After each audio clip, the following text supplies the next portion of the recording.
계시록 5장이요. 그 요한이 이제 하늘로 올라가서 그 천상의 모습을 계속 보고 있죠. 보고 있는데 이제 5장에 7 봉인이 된 책이 나왔는데 요한이 뭐 하늘이나 땅이나 땅 아래나 그 봉인을 열 수 있는 자격이 있는 자가 없는 것을 보고 매우 슬피 울었죠. 하지만 그 봉인을 열 수 있는 자격이 있으신 분이 나왔어요. 누구냐면 바로 유다 지파의 사자 예수 그리스도, 어린 양 대신 예수 그리스도께서 그 봉인을 여실 수 있다고 기록이 되어 있습니다. 근데 도대체 7 봉인이 왜 이 책에 되어 있고 도대체 7으로 봉인된 책이 무엇인가 우리가 살펴봤습니다.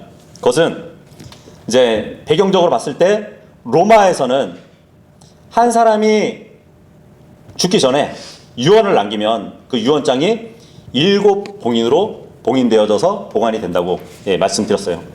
거기에다가 자녀에게 어떤 상속을 남겨주기 위해서 유언을 한 거기 때문에 하나의 또 상속에 대한 권리 증서라고 말씀을 드렸습니다. 그래서 우리가 성경 전체적으로 봤을 때 처음에 아담에게 주어졌던 그 권리 증서가 죄로 말미암아서 사탄에게 넘어갔었는데 주님이 그 땅을 다시 회복시켜 주기 위한 자신의 그 땅값을 치러주시고 그리고 죄의 종이 되었던 인류에게 자유를 주셔서 자유인으로 이렇게 회복시켜 주신 그분이야말로 자신의 유언장을 띄실 수 있는 분이시고 또 권리 증서를 이렇게 펼칠 수 있는 분임을 우리가 살펴봤던 것이에요. 자, 그런데 이제 그분에 대해서 표현을 하기는 6절에 보면 그분께서 어떤 모양으로 계시냐면 한 어린 양으로 계시는 것이에요. 어린 양으로 계시는데 조금 희한한 표현이 나오죠. 그죠? 7 뿔과 7 눈을 지니고 있는 어린 양이래요. 그림으로 연상하면은 굉장히 희한하게 생긴 거잖아요. 그죠? 이제 뿔 있는 양도 2개밖에 없는데 7 뿔을 가지고 있대요. 그리고 7 눈을 가지고 있대요. 이거 어떻게 보면 괴물이잖아요, 괴물. 그죠? 그냥 그림으로 연상하자면. 아마도 성령님이 7 영으로 계시다는 것을 우리가 본다면 그렇게 이제 우리가 뭐 표현했다고 봐야겠죠.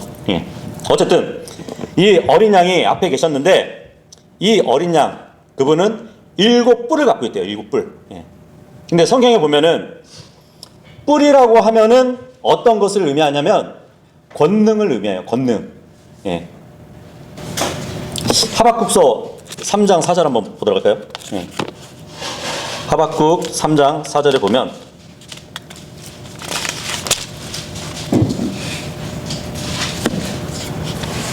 이런 말씀이 있습니다.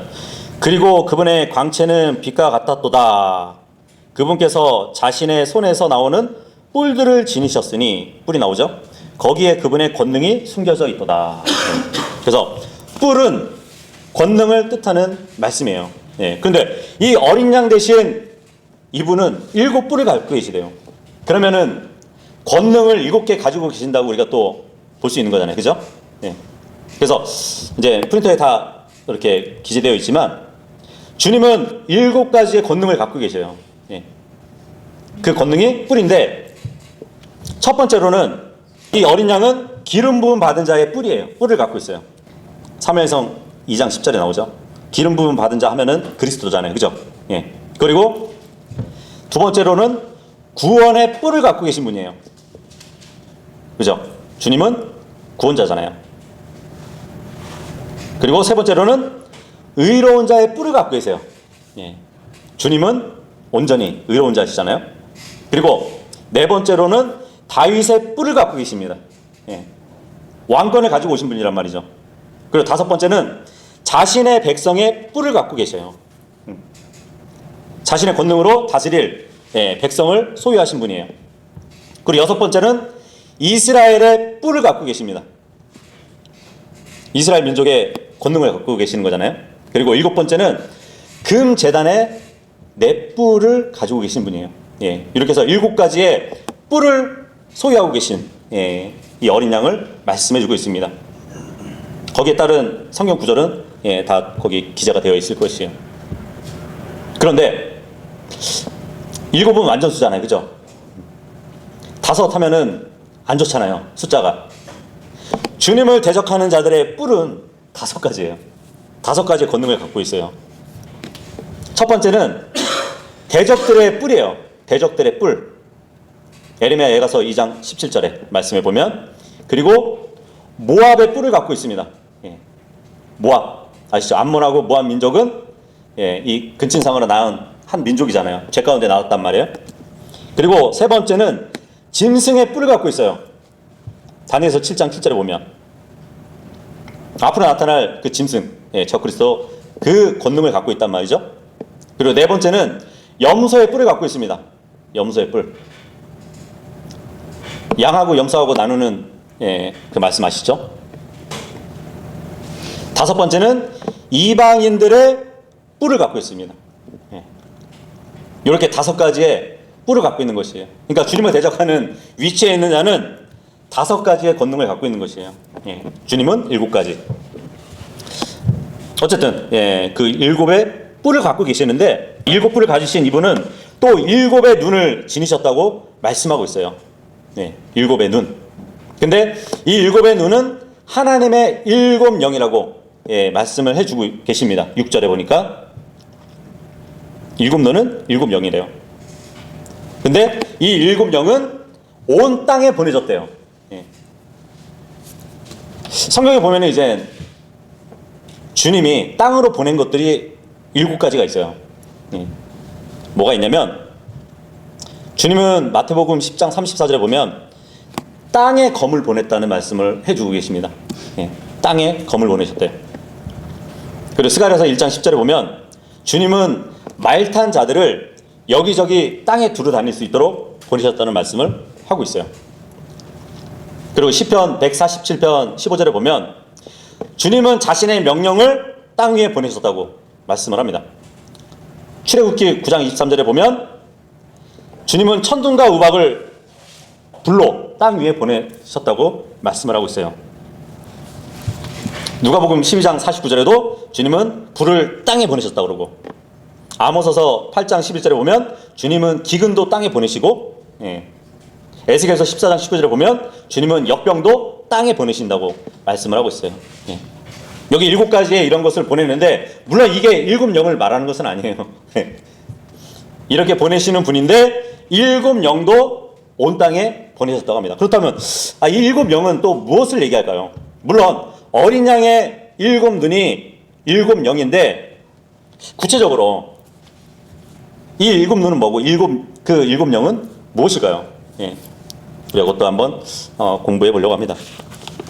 여기서 7눈이라고 표기됐는데 7눈은 구약에 스가랴서에 기록되어 있어요.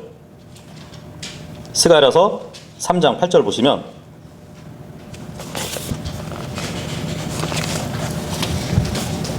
스가랴서 3장 8절하고 9절 보시면 오 대제사장 여호수아야, 너와 너의 앞에 앉아있는 너의 동료들은 이제 들으라. 이는 그들이 경이롭게 여겨지는 사람들이기 때문이라. 보라, 내가 나의 가지를 내겠노라. 성경에서 가지 하면은 그 예수 그리스도를 얘기한다고 보시면 돼요. 가지, 한 가지를 낸다 하면 이는 내가 여호수아 앞에 놓은 돌을 보기 때문이라. 하나의 돌 위에 7눈들이 있으리라. 보라, 내가 거기에 강문을 새기겠노라. 만군의 주가 말하노라. 그런 다음에 내가 그 지역의 죄악을 하루 만에 제거하겠노라. 여기 보니까 한 가지를 내신대요. 성경에 주의 가지 하면은 메시아인 예수 그리스도를 말해주거든요. 근데 그 가지를 내는데 여기 보니까 9절에 돌 위에 7눈이 있을 것이래요. 돌. 예수님은 가지이면서 동시에 반석이세요. 반석. 그죠? 근데 그 반석에 7눈을 가지고 있다는 얘기예요. 근데 우리가 계시록 지금 봤을 때 어린 양이 7눈을 갖고 있다고 그러잖아요. 예수 그리스도잖아요. 그죠? 그리고 여기서 돌에 7눈이 있대요. 그 돌은 예수 그리스도를 얘기하거든요. 그러니까 예수 그리스도는 7영을 가지고 계신 분이라는 것을 말해주고 있습니다. 5장 6절에 보면 7눈은 온 땅으로 파송된 하나님의 7영들이라 이 말씀을 하고 있어요. 예수 그리스도는 7영을 가지고 계신데 그 7영을 가지고 계실 뿐만 아니고 온 땅에 보냈대요. 영을. 예.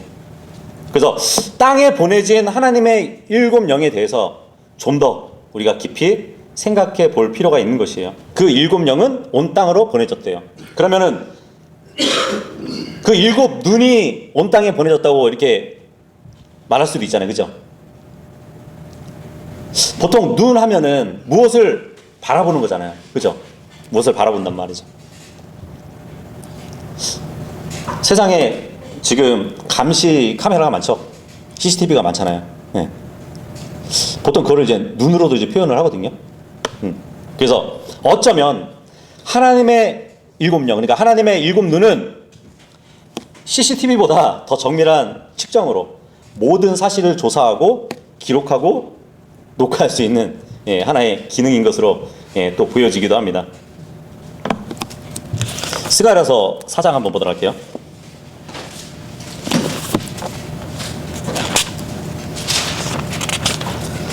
스가랴서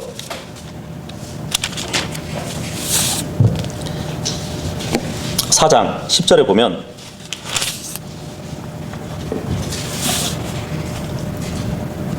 이걸 먼저 잘 기억해야 돼요.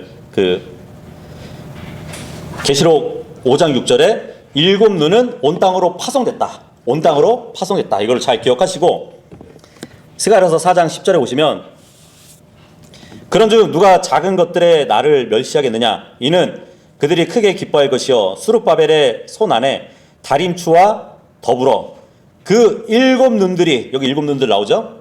7눈들이 있는 것을 볼 것이기 때문이라. 그것들은 온 땅을 주님이 온 땅에 보내줬다고 그랬잖아요. 7영은 이리저리 두루 달리는 주의 눈들이라. 예. 온 땅에서 이리저리 다니는 눈이래요. 잘 기억하세요. 예, 이리저리 다니는 눈이래요. 역대하 16장 9절에도 보시면 이는 주의 눈들이 7눈들이겠죠.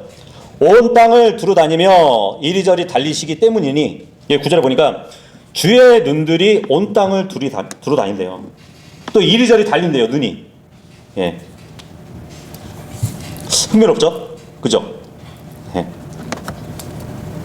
주의 눈은 이리저리 온 땅을 두루 다닌대요. 여기서 이리저리 두루 달렸다는 이 표현은 스가랴에서 등장하는 이제 초자연적인 말들이 나오거든요. 예. 그거와 또 관련이 있는 것 같아요. 스가랴에서 6장 보면은 두 노산 사이에서 나오는 네 병거가 또 이렇게 등장을 하는데 스가랴서 6장 한번 가볼게요.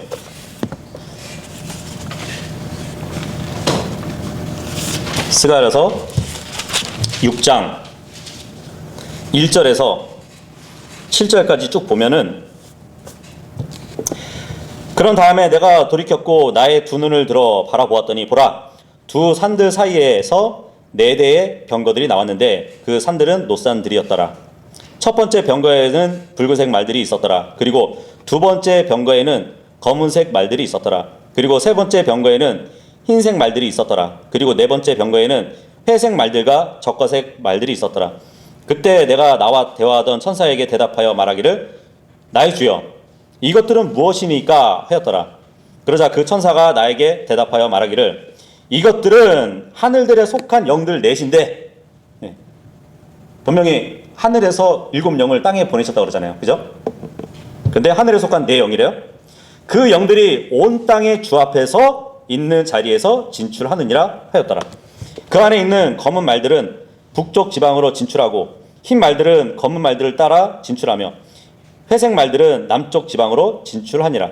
그리고 적갈색 말들은 나아갔으니 땅을 이리저리 두루 다니기를 구하였더라. 예. 그러자 그가 말하기를 너희는 여기서 나가서 땅을 이리저리 두루 다니라 하였더라. 그렇게 하여 그것들이 땅을 이리저리 두루 다녔더라.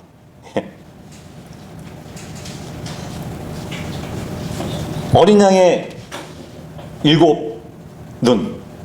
이 7눈은 7영이고 땅에 보내졌어요. 땅에 보내졌는데 아까 우리가 스가랴서 4장 10절하고 역대하여 보면은 하나님의 그 7영은 이 땅을 이리저리 두루 다닌다고 기록이 되어 있었잖아요. 근데 여기 와서 보니까 4개의 병거가 나오는데 하늘에 속한 영들이고 땅을 이리저리 두루 다닌대요. 연관성이 있죠? 그죠? 4절하고 5절 보면은 이것들이 뭐냐 이 질문에 천사가 얘기해 주잖아요. 그들은 하늘의 내 영이라고. 그러면서 그 네 병거가 주님 앞에 서 있다가 이리저리 땅을 두루다니는 영들이라고 말을 해주고 있는 것이에요. 네. 스가랴서 1장 8절부터 보시면 8절. 내가 밤에 보았더니 한 남자가 한 붉은 말을 타고 바닥에 있던 도금양 나무들 사이에 서 있는 것을 보니라. 그런 다음에 그의 뒤에 붉은 말들과 얼국무늬 말들과 흰 말을 보니라. 그때 내가 말하기를 나의 주여 이것들은 무엇이니까 하였더라. 그러자 나와 대화한 그 천사가 나에게 말하기를 이들이 무엇인지 내가 너에게 보여주겠노라 하였더라. 그런즉 도금양 나무들 사이에 서 있던 그 남자가 대답하여 말하기를 이들은 주께서 땅을 이리저리 두루 다니라고 보내신 자들이야. 예.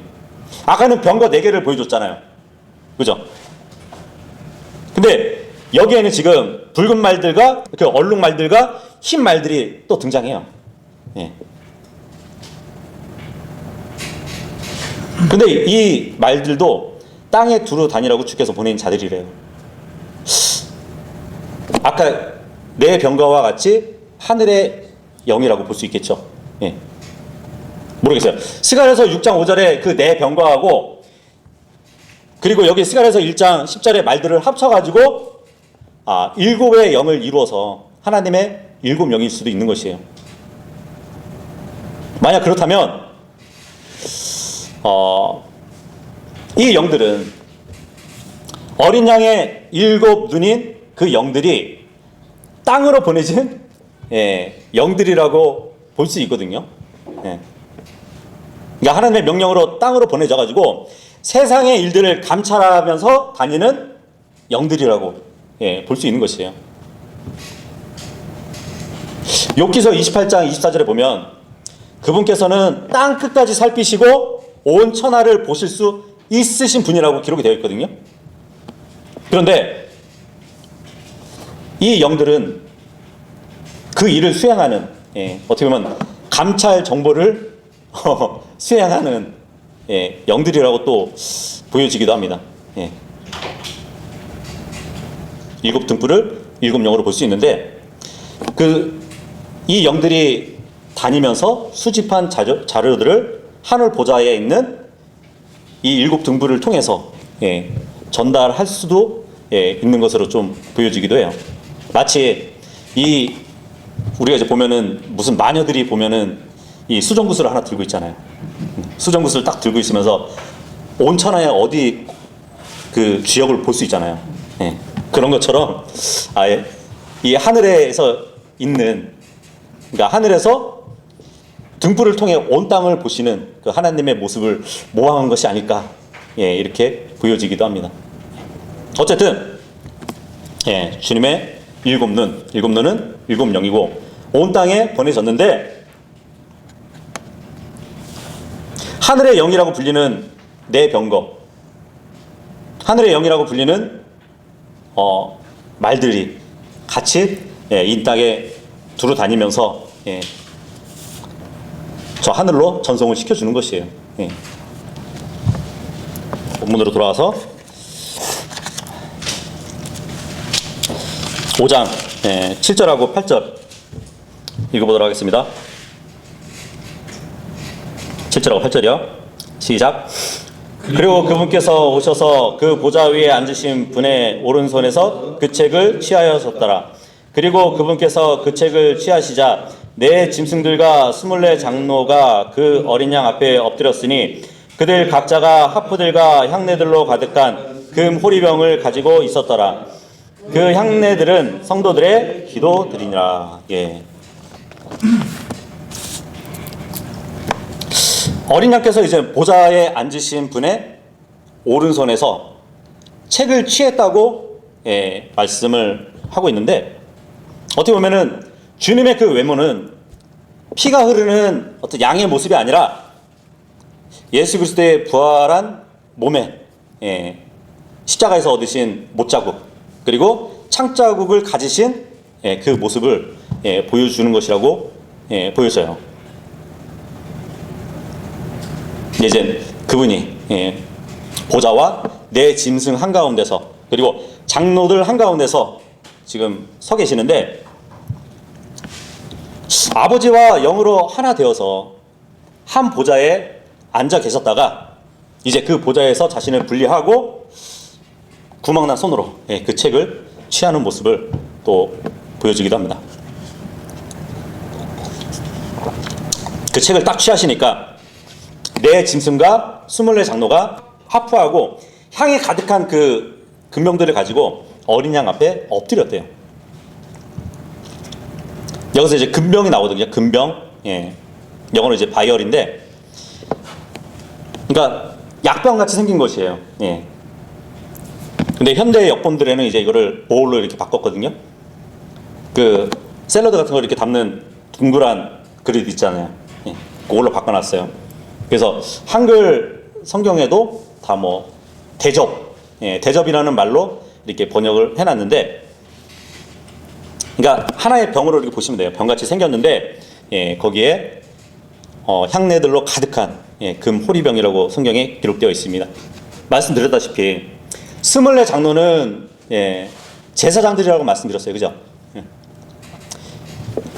향을 취할 수 있는 것, 하나님의 성전에서 향을 취할 수 있는 사람들은 제사장들이에요. 그래서 향이 가득한 그 금호리병들을 가지고 있었는데, 그 금호리병에 가득한 향내들, 이것은 성도들의 기도들이래요. 향과 기도가 같이 이렇게 나오는 것이에요. 그래서 이것도 이제 뭐 관련성 있는 구절을 찾아보면 계시록 8장 3절에 보면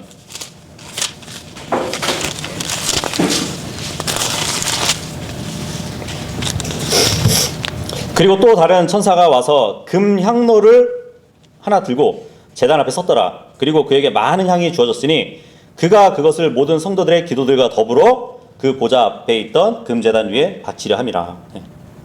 금 향로가 있고 향이 주어졌는데 성도들의 기도와 더불어서 주님의 보좌 앞에 바치려 한대요. 향은 기도와 관련이 있다고 보시면 됩니다. 시편 141편 2절도 보시면 저희 기도가 당신 앞에 향같이 놓이게 하소서. 그리고 저희 손들을 들어 올림이 저녁 희생물 제물같이 차려지게 하소서. 나의 기도가 당신 앞에 향같이 놓이게 해달라고. 기도와 향이 같이 나오죠. 그리고 누가복음 1장 10절에도 보면 온 무리가 분향하는 시간에 밖에서 기도하고 있더라, 이 말씀을 하고 있습니다. 향은 기도와 관계가 있어요. 보통 우리가 장례식장 가면은 그 고인 앞에서 분향을 하잖아요. 향을 피우는 그 모습이 어떻게 보면 어떤 신에게 기원하는 모습을 또 보여주는 것이에요. 이분이 좋은 곳에 갈 수 있게 해달라는 기도를 하는 거나 마찬가지란 말이에요. 그래서 우리들은 보통 꽃을 놓죠, 그죠? 분향하지 않고. 그리고 여기 본문에 보니까 이 호리병에 든 향은 성도들의 기도라고 했는데, 이 성도라고 해서 교회라고 보시면 안 됩니다. 교회라는 단어는 3장 이후로 등장하지 않아요. 그래서 성도라는 단어는 이제 계시록에서 계속 나타나면서 그들이 하나님 앞에서 의로운 자라는 것을 이제 가리키기도 하는데, 이제 환란 때에 있는 성도들을 가리키는 것이에요.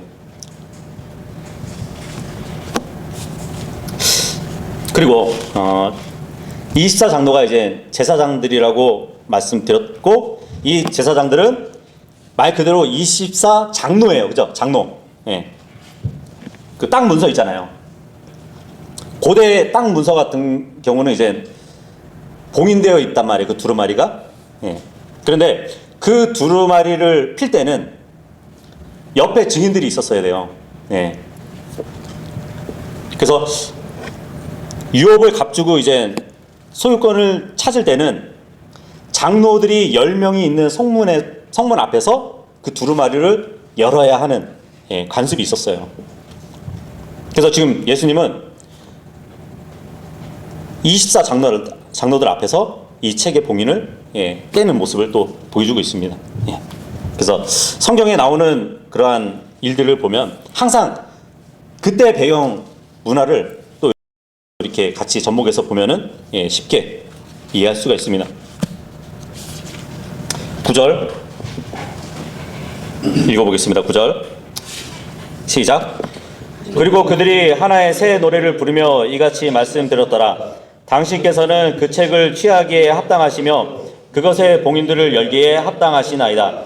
이는 당신께서 살해당하셨다가 당신의 피로 각각의 모든 종족과 어족과 백성과 민족에서 우리를 하나님께로 구속하셨으며. 예. 지금 성도들이 노래를 부르고 있어요. 예. 근데 여기 보니까 지금 9절에 이 새 노래를 부르는 자들은 누굴 얘기할까요? 당신께서는 그 책을 취하기에 합당하시며 그것들의 봉인들을 여시기에 합당하시나이다. 그러면서 노래를 부르고 있거든요. 성경에 보면은 지금 여기 새 노래를 부르며 이 말씀을 하고 있잖아요. 시편하고 이사야서에서 보면은 이 새 노래는 예수님의 지상 재림과 관련되어서 불려지는 노래라고 기록이 되어 있어요. 그래서 이제 대환란이 됐고 조금 있으면 주님이 재림하시는 때라는 것을 지금 말씀해 주고 있는 것이거든요. 어쨌든 이 새 노래를 불렀던 이들은 누구일까요? 그래서 많은 분들이 이 찬양을 부른 것이 누구냐면 24장로라고 이렇게 얘기를 합니다. 왜냐하면 8절에 보면은 내 짐승들과 24장로가 어린 양 앞에 엎드렸으니 하면서 이제 각자 하프들과, 그죠? 하프면은 음을 키는 거잖아요. 근데 잘못 본 거예요. 지금 이 새 노래를 부르고 있는 것은 24장로가 아니에요. 교회요? 24장로를 교회로 보는 사람들이 그렇게 얘기를 해요. 계시록 14장 열어보세요.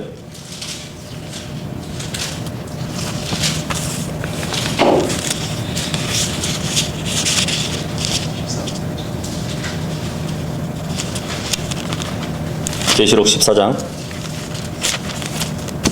이제 우리가 이 계시록을 주의해서 읽어볼 필요가 있는 게, 이 요한계시록은 1장부터 22장까지 연대기 순으로 기록되어 있지 않아요.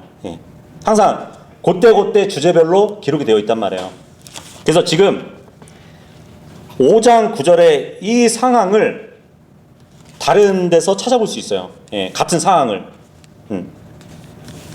14장 1절에서 3절 보시면, 그리고 내가 바라보았더니 보라, 어린 양께서 시온산 위에 서셨으며 그분의 아버지의 이름이 자신들의 이마 안에 기록된 14만 4천 명이 그분과 함께 섰더라. 여기 보니까 14만 4천 명이 나오거든요. 대환란 때에 복음을 전할 자들이에요. 그리고 내가 하늘로부터 한 음성을 들었는데 많은 물들의 음성 같고 하나의 엄청난 천둥 음성 같았더라. 그리고 자신들의 하프들로 하프를 타는 하프 연주자들의 음도 내가 들었노라. 그러자 그들이 그 보좌 앞과 내 짐승들과 장로들 앞에서, 여기 보니까 14만 4천 이자들이 하나님의 보좌 옆에 있는 짐승들과 24장로들 앞에서 하나의 새로운 노래를 불렀대요. 그죠? 새로운 노래 같은 것을 불렀더라. 그러자 땅에서 구속받은 14만 4천 명 외에는 아무도 그 노래를 배울 수 없었더라. 그러면 14만 4천 명 외에는 새 노래를 부를 수 있다는 건가요? 없다는 건가요? 없다는 거잖아요. 자, 그러면 다시 5장으로 넘어와서 요 구절에 보니까 하나의 새 노래를 부른대요. 그러면 입사 장로도 아니고 내 짐승들도 아니에요. 14만 4천 명이 지금 노래를 부르고 있는 것이에요. 그러면 8절에 그 향례들은 성도들의 기도들이라, 이 성도들은 14만 4천 명의 성도들을 얘기하는 것이에요. 예. 지금 요 사항이 계시록 14장 1절에서 3절의 그 사항하고 겹치는 구절이라고 보시면 됩니다. 예. 그래서 어떤 분들은 아니 분명히 구절에 보면 당신의 피로 각각 모든 종족과 어족과 백성과 민족에서 우리를 하나님께로 구속하셨다면 이거는 교회를 얘기하는 것이 아니냐. 그죠? 우리는 어떤 민족들 그러한 사이에서 뽑아낸 자들이란 말이에요. 그죠? 그럼 이것은 교회에 대해서 얘기하는 것 같은데 14만 4천 명이 이 구속을 받았다는 얘기냐. 근데 분명히 아까 계시록 14장에 보면은 이 14만 4천 명은 땅에서 구속받은 자들이라고 말씀을 했단 말이에요. 근데 그뿐만 아니에요. 10절을 읽어볼게요. 10절 시작. 우리를 우리 하나님께 왕들과 제사장들로 삼으셨기 때문이니이다. 그리하여 우리가 지상에서 통치하리이다. 이 10절 보면은 이거 우리한테 해당되는 거 아닌가요? 우리가 왕들과 제사장으로 하나님이 삼아주셨잖아요. 그죠? 그래서 나중에 천년왕국 되면은 우리가 지상에서 통치할 거잖아요. 분명히 교회하고 관련이 있는 것 같은데 9절의 노래는 분명히 14만 4천 성도들의 노래란 말이에요. 그렇다면은 하나님이 왕들과 제사장들로 삼으신 성도들은 교회만이 아니라는 것을 말해주고 있는 것이에요. 이 14만 4천 명 성도들도 미래의 천년왕국에서 예수 그리스도와 함께 통치할 것을 말해주고 있는 것이에요. 예. 그래서 이 개인적으로 제가 봤을 때는 이 14만 4천이 나중에 이 메시아닉 주 그들이 되지 않을까. 왜냐면 지금도 이 메시아닉 주들, 그러니까 예수님을 메시아로 받아들이는 유대인들이 지금도 있어요. 근데 교회하고 좀 달라요. 지금 보면 여전히 율법을 지키면서 예수님의 죽으심과 부활도 믿는 자들이 메시아닉 주거든요. 그래서 그리스도의 몸된 교회하고는 조금 차이가 있는데 우리가 환란 전에 올라간다면 아마 이들은 나중에 우리가 살펴보겠지만 환란 중간쯤에 휴거될 자들로 보이긴 해요. 그러니까 자세한 것은 이제 뒤에 가서 이제 살펴보기로 하고, 어쨌든 이들도 우리와 같은 위치에서 함께 통치할 것이라는 얘기를 해주고 계시는 것이에요. 계시록 12장 가서 보시면 이제 계시록 12장에 보면은 회로 옷 입은 여인이 나오거든요. 회로 옷 입은 이 여인은 이스라엘 자체를 이렇게 얘기해 주는데 그 여인이 한 아이를 낳는 장면이 나옵니다. 계시록 12장 5절에 보면 이윽고 그녀가 한 남자아이를 출산하였는데 그는 한 철장으로 모든 민족들을 다스릴 자라. 그런즉 그녀의 아이가 하나님께로 그리고 그분의 보좌로 붙들려 올라갔더라. 이 5절만 보면은 다들 이거는 예수님이라고 해석을 해요. 그렇죠? 예수님은 이스라엘 민족에서 나온 처녀에게서 잉태된 아이잖아요. 그죠? 그리고 나중에 천년왕국 때 철장으로 모든 민족들을 다스릴 자라고 우리는 알고 있어요. 그리고 주님은 부활하시고 나서 그분의 보좌 위로 올라갔어요. 그죠? 이렇게 보면은 예수님이죠. 그렇지 않나요? 이것도 이제 12장 가면은 같이 공부하겠지만 14만 4천 명을 얘기합니다. 한 아이, 어떻게 보면은 집단적인 그 무리를 한 남자아이로 지금 얘기를 하는 것이에요. 왜냐하면 해로 옷 입은 이 여인도 집합적인 이스라엘을 표현해주는 말이거든요. 그리고 이 아이가 그분의 보좌로 붙들려 올라갔잖아요. 예수님은 스스로 승천하신 분이지 붙들려 올라가신 분이 아니거든요. 그래서 14만 4천 명인데, 그렇다면은 5절에 보면 철장으로 모든 민족들을 다스릴 잘하는 것은 14만 4천 명도 나중에 천년왕국 때 주님과 함께 왕으로서 통치할 자들이라는 것을 말씀해 주고 있는 것이에요.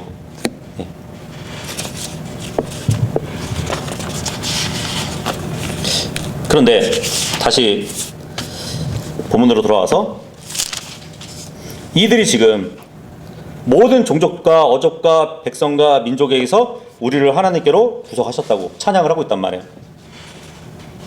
아까 14장에서 보니까 짐승들과 24장로 앞에서 찬양을 하고 있어요. 그럼 지금 요한이 지금 바라보고 있는 이때가 언제냐면 환란 중간쯤에 위치해요. 14만 4천 명이 이미 하늘에 올라와 있는 모습이거든요. 5장 11절 읽겠습니다. 시작. 그리고 내가 보았으니 그 보좌와 그 짐승들과 그 장로들 주위에 둘러싼 많은 천사들의 음성을 내가 들었노라. 그들의 수는 만만여 천천이었더라. 이제 하늘의 보좌를 둘러싼 짐승들이 있었어요. 그죠? 네 짐승들이 있었고, 이 짐승들까지 둘러싼 24장로들이 있었어요. 그런데 이 장로들까지 둘러싼 천사들의 수가 만만이고 천천이래요. 그래서 히브리서 12장 22절을 보면 하늘에 무수한 천사들의 한 집단이 있다고 말씀해주고 있단 말이에요. 자, 그렇다면 짐승들이 거룩하다 거룩하다 거룩하다 찬양한다고 말씀드렸고, 24장로들이 찬양을 하고, 또 14만 4천이 주님을 찬양하고, 그리고 천사들이 찬양을 한대요. 이 찬양의 스케일이 어느 정도인지 한번 생각해 보세요. 엄청나겠죠? 그죠? 12절 읽겠습니다. 시작. 그들이 하나의 큰 목소리로 말하기를 살해당하신 어린 양께서 권능과 부요함과 지혜와 힘과 존경과 영광과 찬양을 받으시기에 합당하시도다 하였더라. 그 천상에 있는 모든 무리가 한 목소리로 이렇게 찬양을 한다고 생각해 보세요. 엄청나겠죠. 근데 지금 여기 12절에 보니까 어린 양께 돌려질 그 찬양이 7가지예요. 그죠? 권능, 부요함, 지혜, 힘, 존경, 영광, 찬양받으시기에 합당하신 분. 그죠? 이것도 잘라서 이렇게 다 보면 살해당하신 어린 양께는 권능이 있대요. 죽임을 당하신 그 어린 양은 종교 지도자들에게 마귀의 권능을 힘입어서 역사한다고 그런 비난을 받았었죠. 예수 그리스도는 하나님의 영을 힘입어서 마귀들을 내쫓고 하나님의 왕국이 임하게 해주신 분이라고 마태복음 12장 28절에 말씀하고 있죠. 그리고 주님은 살해당하신 어린 양께서는 부요하시대요. 우리를 위해서 가난하게 되셨지만 원래는 부유하신 분이라고 학개서 2장 8절에 기록되어 있습니다. 그리고 세 번째는 살해당하신 이 어린 양께서는 지혜로우신 분이래요. 세상에서 보기에는 어리석게 보이는 것이 십자가를 선포하는 것이거든요. 하지만 하나님의 어리석음이 이 세상 사람들보다 더 지혜롭다고 합니다. 그 네 번째로는 살해당하신 어린 양께서는 힘이 있으시대요. 주님은 이사야서 53장 2절에 보면 연약한 초목 같으신 분이시지만 시편 24편 8절에 보면 강하고 능하신 분이라고 기록이 되어 있습니다. 그리고 다섯 번째, 여섯 번째가 뭐냐면 살해당하신 이 어린 양께서는 존경과 영광을 돌리실 분이라고 말씀하고 있어요. 사람들에게 멸시를 당하고 거부되었지만 히브리서 2장 7절하고 9절 보면 영광과 존귀로 관을 쓰신 분이라고 기록이 되어 있습니다. 그리고 7번째는 살해당하신 이 어린 양께서는 찬양을 받으시기에 합당하시대요. 예. 요한복음 19장 7절에 의하면 주님은 죽어야 마땅한 분이셨지만 영원토록 찬송을 받기에 합당하신 분이라고 또 로마서 9장 5절에 기록되어 있습니다. 이렇게 7가지의 이유를 들어서 주님은 찬양받으시기에 합당하신 분이라고 말씀을 하고 있습니다. 13절 14절 읽겠습니다. 시작. 그리고 하늘에 있고 땅 위에 있으며 땅 아래에 있는 각각의 모든 창조물과 바닷속에 있는 그러한 것들과 그것들 안에 있는 모든 것이 말하는 것을 내가 들었으니 말하기를 그 보좌 위에 앉아 계신 분께 그리고 어린 양께 축복과 존귀와 영광과 권능이 영원 무궁토록 있기를 바라노라 하니라. 그러자 내 짐승들이 말하기를 아멘 하였더라. 그리고 24명의 장로들이 영원 무궁토록 살아계시는 분께 엎드려 경배하였더라. 예. 여기 13절에 보면 그 보좌 위에 앉아 계신 분 그리고 어린 양 이렇게 되어 있죠. 예. 구분되어 있잖아요. 보좌에 앉으신 분 그리고 어린 양. 예. 근데 여기 보면 Sit open the throne and unto the lamb. 이게 이 and가 굳이 구별 안 되고 동격으로 보면은 보좌 위에 앉으신 그분 곧 어린 양께 이렇게 번역이 가능합니다. 예. 왜냐하면 두 분은 하나니까요. 그죠? 예. 어쨌든 하늘이나 땅이나 또 땅 아래에 있는 어떤 자들도 능히 봉인된 그 책을 열거나 들여다보지 못했어요. 하늘에 있는 것이나 땅에 있는 것이나 땅 아래에 있는 것들로 하여금 다 무릎 꿇게 하시는 예수님께서 봉인된 책을 펴거나 들여다보실 수 있는 합당한 분이시라는 것을 빌립보서 2장 1절에 의해서 또 우리가 알 수 있죠. 근데 지금 아까 천상에 있는 모든 자들이 주님께 한 목소리로 찬양하는 걸 봤는데 하늘과 땅 위에와 땅 아래에 있는 모든 창조물과 바다에 있는 것들과 그것들 안에 있는 모든 것들이 주님을 찬양했대요.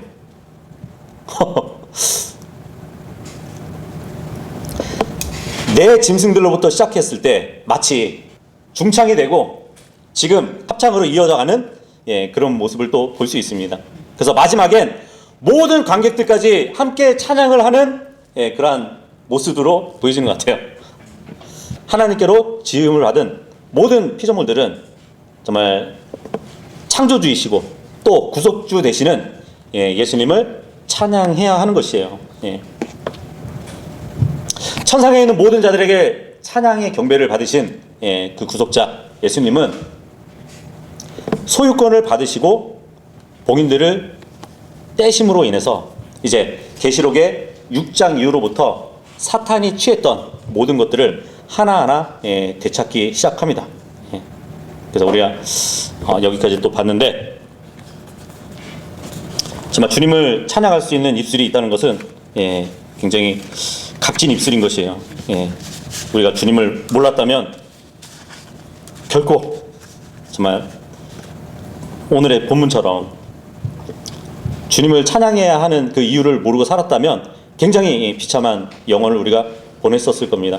하지만 우리는 주님이 왜 찬양받으시기에 합당한 이유가 있는지 본문을 통해서 봤어요. 그래서 늘 주님을 찬양하며 경배드리는 모두가 될 수 있기를 바라겠습니다.